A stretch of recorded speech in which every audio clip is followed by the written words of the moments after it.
conosco através das circunstâncias, de tudo aquilo que é feito aqui, porque talvez você que esteja nos visitando, vocês não saibam, mas tudo isso que aconteceu aqui hoje, que está acontecendo aqui, é fruto de oração da igreja, sabe? É fruto de quebrantamento, de joelho no chão, de joelho dobrado. E é muito bom ver os irmãos aqui, os jovens aqui na frente. Eu fico muito feliz. Fico muito feliz porque esses jovens são o futuro da igreja, né? E o mundo aí fora trava uma batalha desleal com a juventude. Uma batalha que distorce a identidade deles, distorce aquilo que eles são em Deus, a verdade sobre eles. E eu fico muito feliz quando eu vejo um jovem aqui em cima servindo ao Senhor. Eu fico muito, muito, muito feliz vendo o crescimento dos irmãos, né? Aqueles irmãos que chegaram aqui como meninos, né? E hoje a gente vendo homens, mulheres de Deus aqui na frente. Nossa, glória a Deus por isso. Eu fico muito feliz. E a gente já vê Jesus se revelando quem Ele é. É aquele que muda vidas, é aquele que muda histórias, né? É aquele que traz à luz aquilo que estava em trevas. É aquele que restaura, é aquele que faz aquilo que a gente não pode fazer. Meus irmãos, o nosso trabalho é orar, é colocar diante de Deus todas as circunstâncias, obrigado, minha irmã, todas as circunstâncias das nossas vidas e descansar no amor do Senhor. Eu sei que às vezes a gente fica impaciente, ansioso, porque a gente quer, às vezes, que os nossos filhos, né, as nossas esposas, os vossos maridos, né, a gente quer que as pessoas que nós amamos se convertam ao Senhor, porque a gente quer que eles experimentem que o Senhor é bom. E a gente fica ansioso, mas o Senhor tem um tempo para todas as coisas. O Senhor sabe quando chegará a hora de cada um que está hoje afastado do Senhor, ou que ainda não conhece o Senhor, ou que ainda não tem revelado quem é o Senhor. Amém, meus irmãos? Então, meus irmãos, baseado nisso, nesse texto, hoje eu queria falar de identidade verdadeira. Porque o tema desse culto é quem tu és. E João capítulo 8, lá no versículo 12, aqui é o episódio, meus irmãos, né? Todo mundo achou? Quem achou diz amém. Amém. Então, João capítulo 8, versículo 12, para contextualizar, né? Aqui é o episódio da mulher que estava sendo apedrejada, né? E chamaram Jesus para julgar, né? E lá no versículo 12, Jesus ele fala ao povo, ele diz assim, ó: eu sou a luz do mundo. Quem me segue nunca andará em trevas, mas terá a luz da vida. Mas terá a luz da vida. Os fariseus lhe disseram: você está testemunhando a respeito de si próprio. O seu testemunho não é válido. Respondeu Jesus: ainda que eu mesmo testemunhe a meu favor, o meu testemunho é válido, pois sei de onde vim e para onde vou. Mas vocês não sabem de onde vim, nem para onde vou. Vocês julgam por padrões humanos. Eu não julgo ninguém. Mesmo que eu julgue, as minhas decisões são verdadeiras, porque não estou sozinho. Eu estou com o Pai que me enviou. Amém, meus irmãos? Palavras de Jesus aqui. Jesus está dizendo aqui o seguinte, pessoal. Eu não sei se os irmãos repararam no texto. Jesus estava muito certo daquilo que ele estava fazendo e muito certo de onde ele estava e para onde ele estava indo, né? Por isso que Jesus falava com tanta clareza e por isso que ele causava tanto espanto. Quando nós falamos da cruz, meus irmãos, quando nós falamos da cruz, muito nós entendemos. E às vezes o conceito da cruz ele é subjetivo. Eu não sei como a mensagem chega aí para você. Eu sei aquilo que significa para mim. Um dia eu entendi por fé que Jesus era meu Salvador. E a partir daí tudo mudou. Porque a partir disso, eu encontrei a minha identidade. A partir disso, eu aprendi quem de fato eu sou. Porque Jesus se revelou a mim. Eu digo para você, meu irmão, muitas pessoas olham na cruz e enxergam a cruz como um amuleto. E dizem, ora, mas Jesus foi crucificado. Então, como ele pode ser o Deus que você diz que Ele é. Ele foi crucificado, Ele perdeu. Mas eu digo para você, meus irmãos, eles não crucificavam bonzinhos. Eles não crucificavam pessoas boazinhas, nem ladrões. Ou seja, a cruz era para crucificar criminosos, né? Era para punir criminosos. Mas eles não crucificavam ninguém bonzinho, eles crucificavam ameaças. Jesus era uma ameaça para o sistema. E aqui ele está dizendo o seguinte, se os irmãos prestarem atenção, os fariseus, eles disseram, você está testemunhando a respeito de si próprio, no versículo 13. O seu testemunho não é válido. Em outras palavras, o que ele está dizendo? Você está falando aí da sua boca, de você mesmo. Por isso que não é válido o que você está falando. Ora, você está dizendo que você é a luz do mundo, né? Você é a luz do mundo. E quem te segue não andará mais em trevas. Você está falando isso da boca para fora. Você não sabe o que está dizendo. Ora, meus irmãos, aqui as palavras de Jesus têm um efeito simbólico.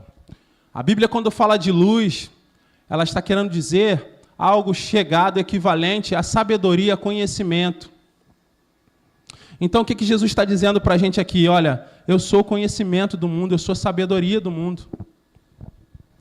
Aquele que me segue não andará em trevas. Eu sou a luz da vida. Eu sou a luz do mundo. Quem me segue nunca andará em trevas, mas terá a luz da vida. Quem me segue nunca andará em trevas. E aqui a palavra trevas também tem um significado que eu chamo de profético. É o tempo indica o tempo da ignorância. Eu não sei se os irmãos já tiveram essa experiência. Alguns de vocês já tentou andar no escuro, em algum lugar onde você não sabe onde está o interruptor da luz. Você já tentou se locomover, tateando, assim? Às vezes você bate com a canela em algum lugar, bate com aquele dedinho mindinho, né, que só serve para doer, né? Bate com aquele dedinho mindinho em algum lugar, né? Bate a cabeça, né? Por quê? Porque aquilo ali está inundado de trevas. E as trevas simbolizam a falta de conhecimento. E Jesus está dizendo que Ele é a luz do mundo. É Ele que ilumina o mundo. Talvez você, com o tema desse culto, né?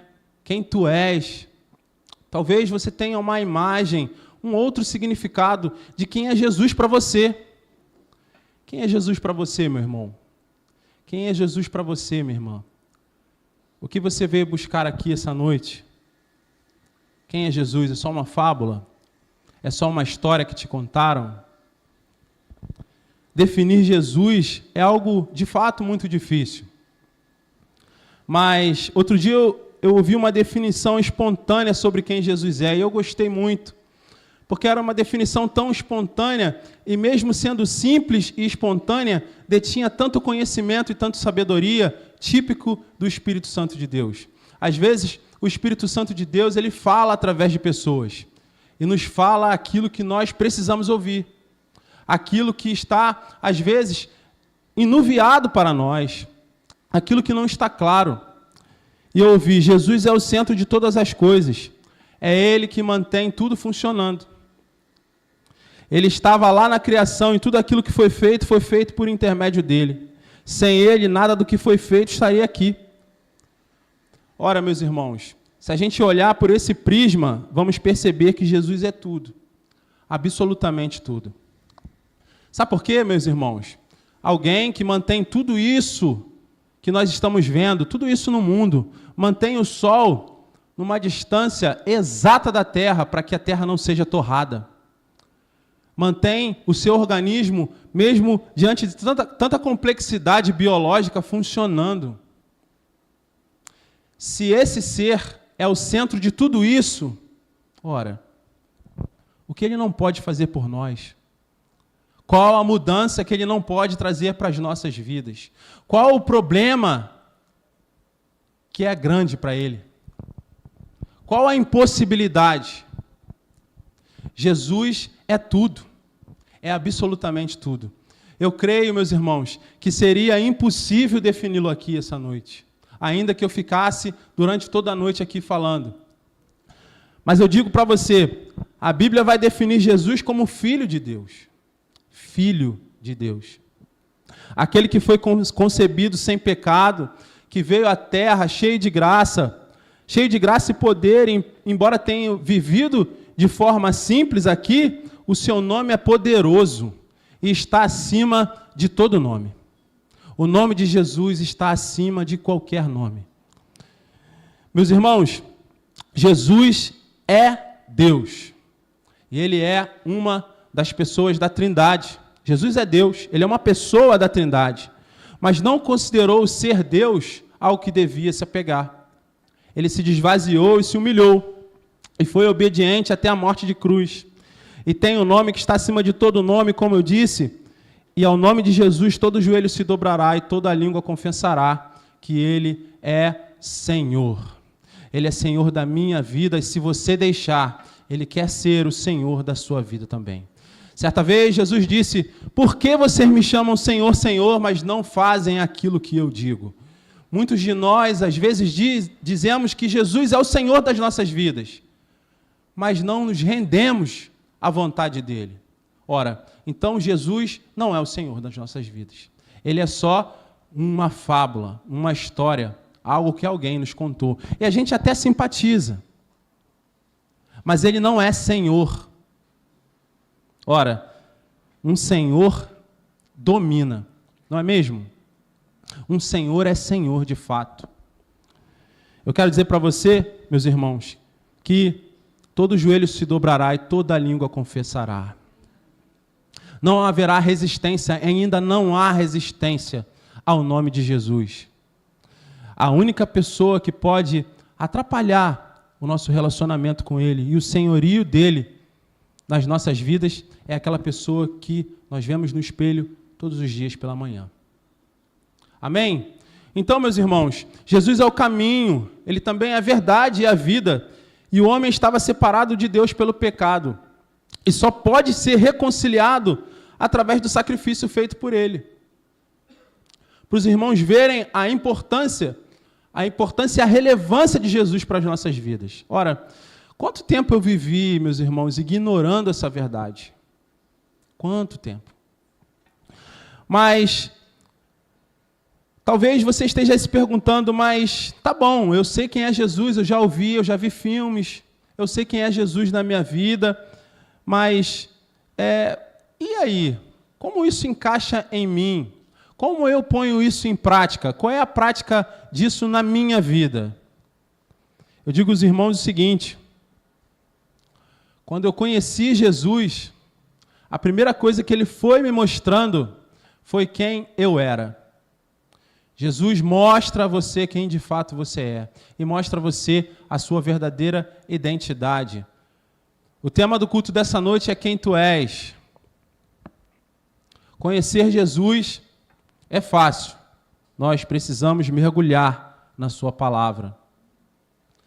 Mas nos autoconhecer, isso eu creio que é uma missão difícil, porque nenhum de nós gosta de fazer uma autoanálise, porque quando nós fazemos uma autoanálise, descobrimos coisas que não gostamos sobre nós mesmos, coisas que nós não somos capazes de admitir, coisas que precisamos mudar e que precisamos colocar diante de Deus, precisamos pregar na cruz. Às vezes evitamos essa autoanálise porque não queremos deixar na cruz aquilo que está, às vezes, nos afastando de Deus. Pessoal, para responder essa pergunta, e que pergunta é essa? Quem é você? Quem é você de verdade? Quem é você quando ninguém está te vendo?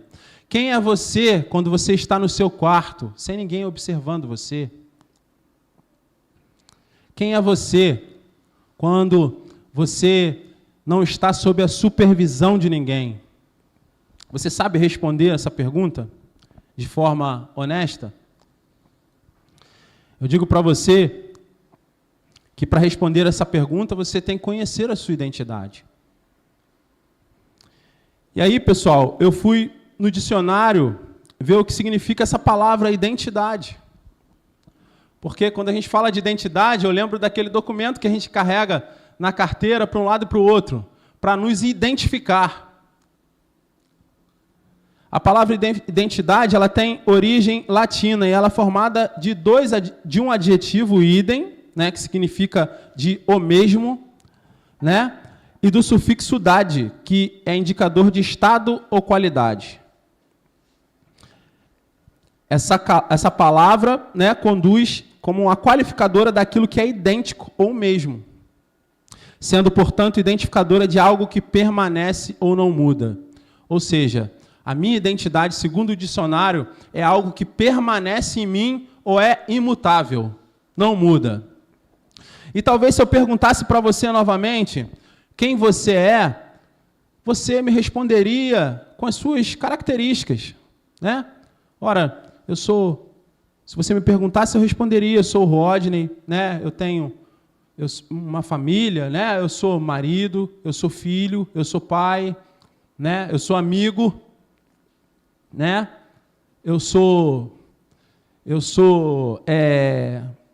Gosto de estudar a palavra de Deus, gosto de falar sobre isso, às vezes sou até monotemático, né? Gosto de falar sobre a palavra de Deus, né? Esse sou eu. E talvez você me respondesse da mesma maneira. Quem é você? Você ia me dizer das suas características, né? Da sua personalidade, traços da sua personalidade, né? E isso nos define, pessoal. Isso nos define. Isso define, de fato, quem é você? Eu creio que não. Sabe por quê? Porque isso pode mudar. Hoje eu estou aqui pregando a palavra de Deus para você, pela misericórdia do Senhor, porque eu não me sinto nem um pouco digno de estar aqui. Nem um pouco. O Senhor conhece meu coração e sabe que eu não estou mentindo. Muito pelo contrário. Às vezes eu pergunto, Senhor, por que eu? Mas hoje eu estou aqui pregando a palavra de Deus para você, mas outro dia eu estava aí sentado onde você está. E alguém pregou a palavra de Deus para mim. E através dessa pregação, eu ouvi e entendi aquilo que o Senhor estava falando comigo. Hoje, eu estou aqui pregando a palavra de Deus, mas pode ser que, Deus que me livre, pode ser que amanhã eu não esteja mais. Hoje eu estou aqui, estudioso, gosto de estudar a palavra de Deus. Pode ser que amanhã eu não esteja mais. Tudo isso é mutável. Mas vocês lembram da definição da palavra identidade? É algo que permanece, é algo que não muda. Embora às vezes a gente tenta se definir, enumerando as coisas que nós estamos fazendo, saiba que você pode deixar de fazer. Saiba que você pode deixar de ser. Então isso não pode te definir. Eles podem servir como referências de quem você é, referências. Mas isso não pode te definir, meu irmão. E sabe por quê? Porque, na verdade, meu irmão, outro dia, vamos parar um pouquinho aqui e vou abrir um parêntese. Outro dia eu entrei na loja da Shopee, lá, na loja virtual da Shopee. E a gente vê uma lista de coisas lá que parecem inúteis para a gente, né? Mas a gente clica lá nesses utensílios e a gente começa a ver as utilidades. E as pessoas que criam aquelas utilidades, elas nos dizem para que aquilo serve. Outro dia eu vi um utensílio lá que parecia um V, assim, parecia uma tesoura. Eu falei, nossa, para que isso serve? Eu vi um vídeo. Aí o cara estava explicando, olha, isso aqui não é uma tesoura não, cara, isso aqui é um recipiente para guardar hambúrguer. Aí eu pensei, para que serve isso?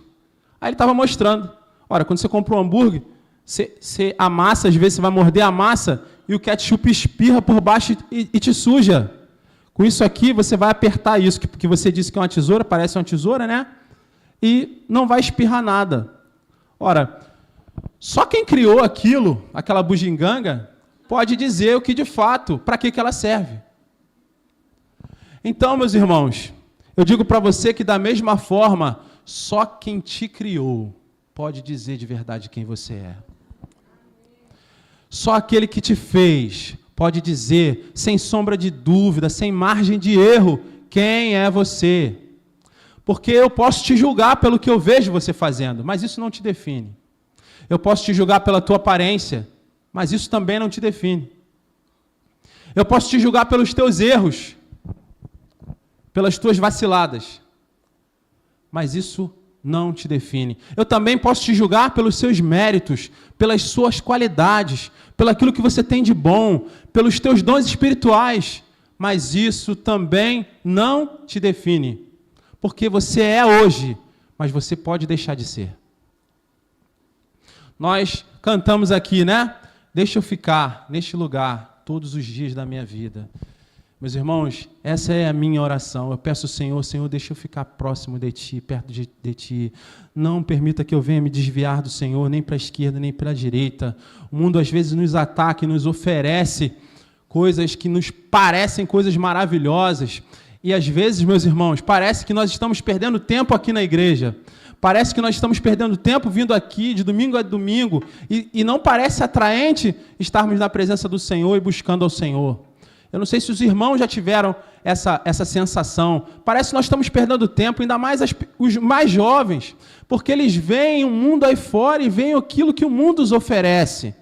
Então eles pensam, amanhã eu vou ter tempo. Depois eu faço isso, depois eu vou na direção do Senhor, deixa eu curtir minha juventude até o dia que Ele não tem mais tempo. Até o dia que nós não temos mais tempo. Então, meus irmãos, é aquilo que eu digo. Nem as nossas qualidades, nem as nossas características boas, né? Nossas boas características, nem os nossos dons, aquilo que o Senhor nos deu, pode nos definir. Né? Lembra daquela passagem que diz assim, aquela passagem na palavra que eu não me lembro o endereço agora, não tenho a memória do pastor Paulo. O pastor sabe tudo de cabeça. Um dia eu chego lá, pastor. Mas, em teu nome expulsamos demônio, né? Em teu nome fizemos maravilhas. E Jesus diz, afasta de mim, vocês que praticam o mal. Então, pessoal, como é que nós vamos ser definidos, né? Como é que nós vamos ser definidos quem nós somos? Quem nós somos? Pessoal, a nossa identidade, na verdade, ela está inserida em algo imutável, algo que permanece, algo que não muda. Então, pessoal, saber da nossa identidade, saber quem nós somos de verdade, vai nos libertar. Eu digo para você por quê? Porque, às vezes, Satanás distorce, traz mentiras, nos engana. E distorce tanto a realidade da nossa identidade que nós acreditamos na mentira, pessoal. Eu lembro que, quando eu era criança, eu brigava muito na escola. Aí minha mãe, na época, falava assim, olha, eu vou botar esse menino na luta, porque dizem que luta acalma. Ele precisa se acalmar, porque todo dia ele briga na escola. Mas ela não sabia porque eu brigava na escola todo dia. Eu brigava porque eles me chamavam de gordinho. Né? Eu era gordinho, eu gostava de comer hambúrguer, batata frita, eu era bem gordinho, eles me chamavam de gordinho, inventavam um monte de apelido, e eu brigava na escola. Aí, pessoal, eu chegava em casa e eu conversava com a minha avó, e a minha avó falava assim, ora, mas por que você ficou chateado porque eles chamaram você de gordinho? Eu falava, mas eu não gosto que eles me chamam de gordinho. Ela falou assim, mas você não é, você é gordinho. Ele não mentiu. Ele não mentiu para você. E eu ficava com mais raiva. Então, pessoal, ela falava assim, eu estou brincando com você. Ele não te conhece. Ele não sabe quem você é. Ele está falando de uma característica porque ele entendeu que te irrita. Na verdade, pessoal, eu creio que a minha avó, naquele momento, já estava querendo me ensinar sobre identidade. Mas naquele momento eu não tinha capacidade para compreender. E eu disse que conhecer a nossa identidade nos liberta por quê, pessoal? A mídia está aí para mentir para nós. Estabeleceram um padrão de beleza.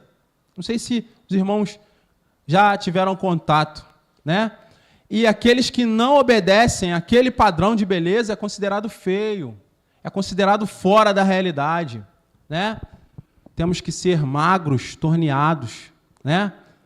Temos que ser eloquentes, não podemos falhar.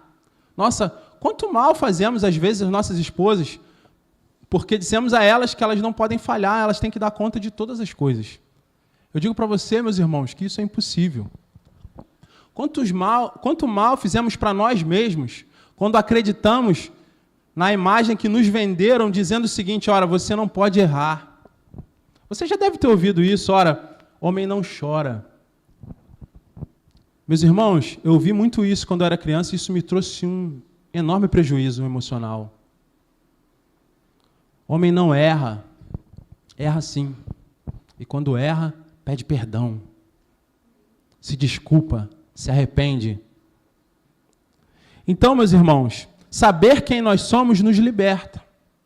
Outro dia eu estava vendo na televisão uma atriz, né? Ela mostrando assim, ela estava dizendo o seguinte: campanha do... agora eu não me lembro do pele... do De Verdade, alguma coisa assim. Era uma campanha que ela mostrava ela cheia de filtro, maquiagem, e depois mostrava ela sem maquiagem, sem nenhum filtro, e ela estava dizendo: vamos valorizar, né, o natural, a mulher natural, a beleza natural, a sua beleza natural. Aí mostrava ela assim, né, e depois mostrava as imperfeições do corpo dela. E eu fiquei olhando aquilo, eu fiquei pensando: rapaz, por que eles estão fazendo isso agora? Quantas meninas eles distorceram a imagem? Quanta identidade, de quantas pessoas eles não distorceram vendendo essa imagem de essa beleza que é inalcançável. Essa imagem que, mesmo se a gente perseguir, a gente não vai conseguir alcançar. E aí me veio na cabeça, eles estão agora querendo desfazer isso porque é uma coisa que eles não conseguem mais sustentar. Hoje a tecnologia mostra todas as imperfeições de todos. Então, a gente não consegue mais disfarçar esse estereótipo de beleza que criaram para nós. Isso distorce a nossa identidade. Esconde de nós quem nós somos de verdade. Nos faz nos sentir mal.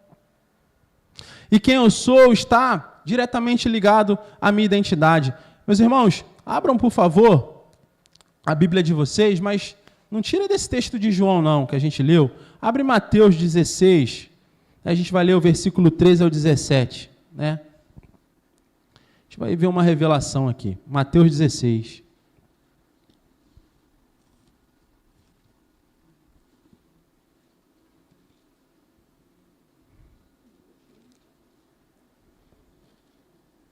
Mateus 16, 13. A gente vai ler até o 17.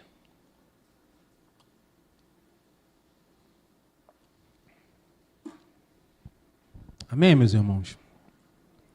E quem achou diz amém. Amém. Amém. Chegando a Jesus, à região de Cesareia, Filipe perguntou aos seus discípulos: quem os outros dizem que o Filho do Homem é? Estes responderam: alguns dizem que é João Batista, outros Elias, e ainda outros Jeremias, ou um dos profetas. E vocês? Perguntou ele. Quem vocês dizem que eu sou? Simão Pedro respondeu: tu és o Cristo, o Filho do Deus vivo. Respondeu Jesus: feliz é você, Simão, filho de Jonas, porque isso não lhe foi revelado por carne ou sangue, mas por meu Pai que está nos céus. Eu digo que você é Pedro, e sobre esta pedra edificarei a minha igreja, e as portas do Hades não poderão vencê-la. Né? Então, meus irmãos, olha que legal. Esse texto aqui, Jesus está revelando, né? Está revelando, assim como a identidade dele foi revelada, e ele diz que Simão era feliz, né? Dizendo que a identidade dele foi revelada pelo Pai que estava nos céus. Jesus também estava revelando a identidade real de Pedro, né? Ele está dizendo aqui: feliz é você, Simão, filho de Jonas, né? Ser feliz. Porque isso não lhe foi revelado por carne ou por sangue, mas por meu Pai que está no céu. E você é Pedro. Você é Pedro. E Jesus fez um trocadilho aqui, né? Na etimologia da palavra no original. Ele está dizendo assim, você, é como se Jesus estivesse dizendo assim, você é uma pedrinha. E sobre essa rocha, né? Sobre essa pedra, que pedra? A pedra que Pedro acabava de falar, você é o Cristo, o Filho do Deus vivo. Então Jesus está dizendo, ó, você é uma pedrinha. E sobre essa pedrona, sobre essa rocha que você acabou de falar, né? Edificarei a minha igreja e as portas do Hades não poderão vencê-la. Ora, Jesus estava revelando também a identidade. Olha, você é Pedro. Eu te conheço. Eu te chamo pelo teu nome. Você é Pedro. E às vezes, pessoal, a gente tem dúvida sobre quem nós somos. Nós ficamos inseguros. E quando isso acontece, a opinião dos outros prevalece sobre a nossa verdadeira identidade. Às vezes, a gente vive querendo mostrar para as pessoas aí fora aquilo que nós não somos, para chegar num objetivo que nem nós conhecemos. Onde o Senhor já se agradou de nós, nós queremos agradar as pessoas. E às vezes nós cometemos erros. Em João 14, não precisa abrir, meus irmãos. Em João 14, versículo 8, né? Felipe pergunta a Jesus, ora, mostra-nos o Pai, isso nos basta? Jesus responde, olha, Felipe, mesmo depois de eu ter estado com vocês durante todo esse tempo, você me pergunta, mostra-nos o Pai? Você não está me vendo? Quem vê o Pai, vê a mim. Jesus estava dizendo, eu sou idem, ou seja, eu sou igual ao meu Pai. Logo, essa é a minha identidade. Eu sou filho de Deus. Eu sou filho de Deus. Meus irmãos, vocês lembram? Eu não sei se todos aqui, claro, eu sei que tem pessoas aqui que são solteiras, mas quando a gente casa, geralmente a gente precisa mudar o nome, né? A gente precisa mudar o nome, né? Tem pessoas que escolhem não mudar, né? Mas tem pessoas que mudam o nome. E quando mudam o nome, tem que mudar o documento, porque ali, naquele documento, já não mostra a verdade. Já não espelha, de fato, quem nós somos. Não é isso, pessoal? E a nova identidade vai nos dizer quem nós somos de verdade, porque ela vai conter todo o nosso nome e sobrenome correto depois do casamento. Eu digo para você, meu irmão, que a Bíblia vai definir o homem como criatura separada de Deus pelo pecado. E essa é a identidade do homem que não conhece a Jesus, que não se rendeu a Jesus. Mas aí, a Bíblia também vai dizer que depois que o homem conhece Jesus e tem uma experiência com Ele e aceita o sacrifício dele, e aceita Jesus como bastante suficiente Salvador, aquele homem muda a sua identidade. E ele passa a ser filho de Deus. E eu digo para você, meus irmãos, essa é a sua identidade. Se você está em Cristo, eu digo que você é filho amado de Deus. Você é filho amado de Deus. Você não precisa agradar a outra criatura. Você não precisa chamar a atenção de outra criatura. Você não precisa ficar preocupado com o que outra criatura pensa de você.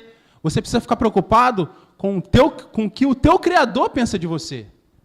E Ele já disse que você é filho amado.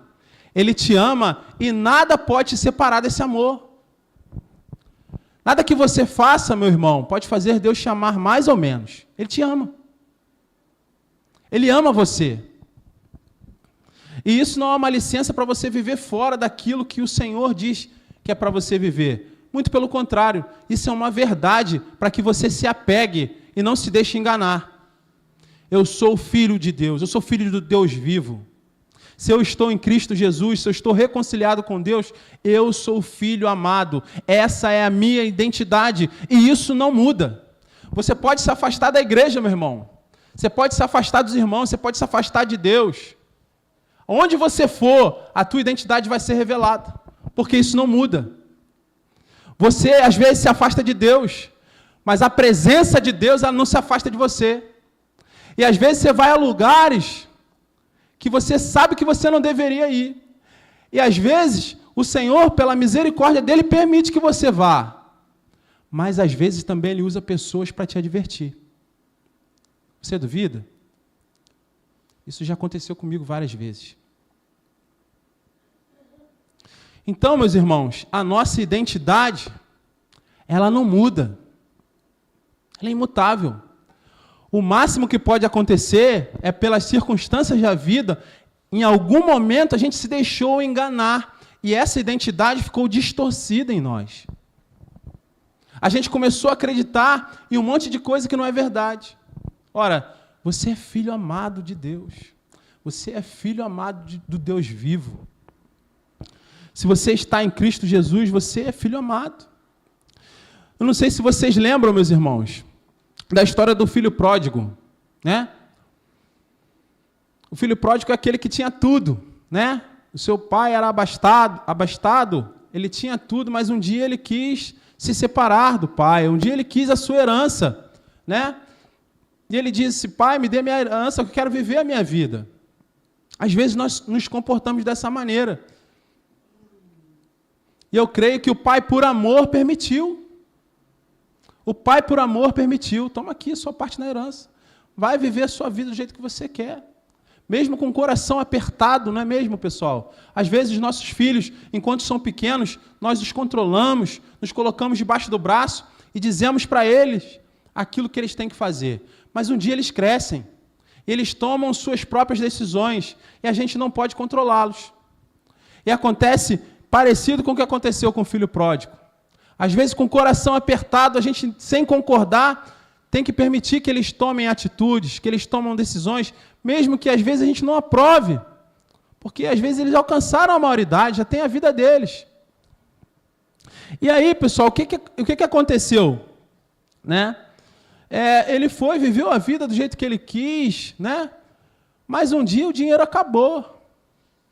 Um dia, pessoal, a realidade bate a porta, o dinheiro acabou, e ele foi parar lá comendo a mesma comida que serviam os porcos. Sabe por que isso aconteceu, pessoal? Porque em algum momento, esse filho pródigo, ele esqueceu qual era a sua verdadeira identidade. Mas um dia eu creio que enquanto ele comia aquela comida de porcos, ele lembrou: peraí, eu estou comendo comida de porcos. Eu sou filho de alguém que é dono de tudo, que tem condição de me dar uma boa vida. Às vezes a gente está longe, chateado, né, com a mente enturvecida. Mas eu quero que você nem lembre, meu pedido, minha oração é que você nem lembre de mim essa noite, mas você lembre disso. Ei, você é filho amado. Você é filho amado de Deus. Ainda que você esteja passando por um momento difícil, não esqueça, você é filho amado de Deus, isso é uma verdade e ninguém pode mudar. Você é filho amado do Senhor. Se você está em Cristo Jesus, você é um filho amado do Senhor. Então, pessoal, esse filho pródigo, ele lembrou: eu sou filho de alguém abastado, que pode me dar uma vida melhor, e o que eu estou fazendo aqui comendo comida de porcos? E ele voltou ao seu pai. E seu pai estava lá para recebê-lo de braços abertos. Amém, meus irmãos? Assim Deus nos espera, de braços abertos. Nós só precisamos nos lembrar da nossa verdadeira identidade, de quem nós somos de verdade. Porque, meus irmãos, definir quem Jesus é, como eu disse no início, você vai precisar mergulhar nesse livro aqui. Outro dia eu escutei uma frase que era de um grande teólogo, que agora eu não me lembro o nome dele, mas ele dizia assim: ora, se você não encher a sua cabeça com a palavra de Deus, Satanás vai encher a sua cabeça com todo tipo de ansiedade, preocupação, maledicência, tudo aquilo que não presta. Então nós precisamos nos encher a nossa cabeça com a palavra de Deus. A palavra de Deus vai nos santificar, o ensino da palavra vai nos santificar. E vai sempre nos mostrar a verdade. Às vezes, pessoal, a gente não vai gostar de ouvir a verdade, mas ela não deixa de ser verdade por isso. Às vezes a verdade vai nos machucar, mas ela não deixa de ser verdade. Amém? Então, meus irmãos, agora fica mais fácil responder essa pergunta. Ora, quem és tu, Jesus? Né? Quando nós sabemos quem nós somos, quando nós sabemos a nossa verdadeira identidade, nós também sabemos de onde viemos. E nós sabemos para onde nós vamos. E quando nós sabemos isso, a gente não perde tempo fazendo coisas que a gente não deveria estar fazendo.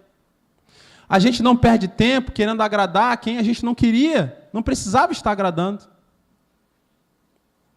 Porque às vezes, pessoal, quando você conhece o teu propósito e o teu chamado, você vai caminhar numa direção. E essa direção vai incomodar muita gente. E as pessoas vão querer te desviar do foco. Eu podia citar vários exemplos bíblicos aqui, como Esdras, enfim. Como o próprio Jesus, como Paulo. Mas quando você conhece a tua identidade, você sabe de onde você veio, você sabe para onde você está indo, você sabe qual é o teu propósito de vida. E você não se desvia fácil, porque você sabe que você é filho amado de Deus. Você sabe que quando você errar, você pode pedir perdão ao Senhor, você pode recomeçar. Você sabe que o Senhor te aceita. Você sabe que quando você estiver passando por momentos difíceis, o Senhor não lança fora. A Bíblia vai dizer que um coração quebrantado e contrito, o Senhor jamais desprezará. Sabendo dessas verdades, pessoal, você não perde tempo, né? E quando sabemos disso, também sabemos quem é Jesus. E aí nós passamos a querer revelá-lo.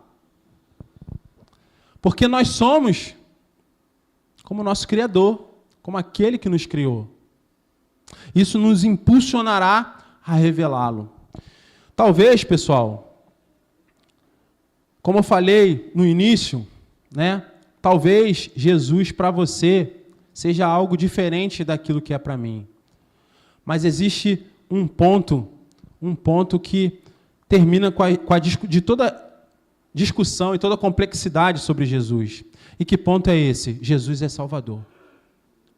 Jesus salva, Jesus cura, Jesus liberta, Jesus transforma, Jesus muda, Jesus ressuscita. Ao nome de Jesus, ninguém e nada resiste. Isso a gente não pode divergir. Ainda que você divirja, eu conheça alguém que divirja, isso é uma verdade absoluta. Então, pessoal, Jesus para mim é o meu Salvador. Eu fui salvo por Ele. E se você não foi, você ainda pode ser. Você não veio aqui essa noite à toa. Você foi conduzido para cá. Você está ouvindo a palavra de Deus. É a mesma palavra que os antepassados ouviram e se converteram e fizeram grandes coisas no Senhor. Amém? É a mesma palavra. É a mesma palavra. E o Senhor quer se revelar através da sua vida. Ora, quem tu és é aquilo que eu mostro. Eu respondo essa pergunta, quem tu és, como eu mostro Jesus na minha vida. Como você mostra Jesus? Quem é Jesus para você? Como você mostra Ele? Como Ele se manifesta através de você? Ora, eu gosto de futebol, meus irmãos. Eu jogo bola, né? De vez em quando lá eu chuto a canela dos outros. E no meio do futebol, eles têm uma linguagem. Eles têm uma linguagem que é diferente da linguagem que a gente tem aqui no meio cristão, né? É uma linguagem diferente. E quando eu estou no meio do futebol, eu preciso me adequar a essa linguagem. Mas a minha identidade não muda. A minha linguagem pode mudar, mas a minha identidade não muda. Eu sou filho de Deus. E quando eu estou ali jogando bola, eu também sou filho de Deus. E revelo Jesus com a minha identidade. Então, pessoal, aquelas pessoas ali que ouvem uma linguagem do futebol, Jesus quer se revelar a elas com a linguagem do futebol, mas com a minha identidade. Assim é com você. Jesus quer se revelar através da sua vida, onde você está. Na sua escola, no seu trabalho, na sua casa, na relação que você tem com os seus pais. Talvez seus pais ainda não sejam cristãos ou não foram alcançados. Como você tem revelado Jesus? Como você tem respondido essa pergunta? Quem tu és? Porque as pessoas vão olhar para você e elas querem ver o reflexo de Jesus. E eu não estou dizendo que você precisa ser perfeito. Eu estou dizendo que você não pode esquecer da sua identidade. Você é filho amado de Deus. Amém, meus irmãos? Eu quero que a gente volte para terminar um texto lá de João, né? João capítulo 8. Eu quero ler aqui, para terminar, o versículo 12. João 8, 12. Ele vai dizer